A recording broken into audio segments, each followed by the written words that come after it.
شروع کرتا ہوں اللہ تعالیٰ کے نام سے جو بڑا مہربان اور نہایت رحم فرمانے والا ہے۔ دل کی خواہشات یا اطمینان قلب۔ حضرت عمر بن عاص رضی اللہ تعالیٰ عنہ سے روایت ہے کہ رسول اللہ صلی اللہ علیہ وآلہ وسلم نے فرمایا کہ آدمی کے دل کے لیے ہر میدان میں ایک شاخ ہے، یعنی ہر میدان میں آدمی کے دل کی خواہش پھیلی ہوئی ہے۔ پس جو آدمی اپنے دل کو ان سب شاخوں اور خواہشوں میں لگا دے گا اور فکر کے گھوڑے ہر طرف دوڑائے گا تو اللہ کو پرواہ نہ ہوگی کہ کس وادی اور کس میدان میں اس کی ہلاکت ہو۔ اور جو آدمی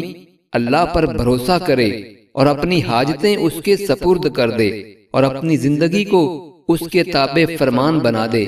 تو اللہ تعالیٰ اس کی ساری ضرورتوں کے لیے کفایت کرے گا اور اس کو دل کے اطمینان و سکون کی وہ دولت نصیب ہوگی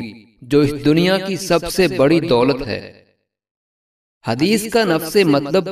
ترجمہ کے ساتھ واضح کیا جا چکا ہے۔ حاصل اور اصل پیغام اس حدیث کا یہ ہے کہ بندہ اپنی ساری ضروریات کو اللہ تعالیٰ کے سپرد کر دے اور اس پر توکل اور اعتماد کرے اور اس کے احکام کا پابند ہو کر زندگی گزارے اور دنیاوی ضرورتوں کے سلسلہ میں اپنی جد و جہد کو بھی اس کے احکام کے تحت کر دے، اور پھر اللہ اس کے لیے کافی ہوگا اور وہیں اس کی ضرورتیں پوری کرتا رہے گا۔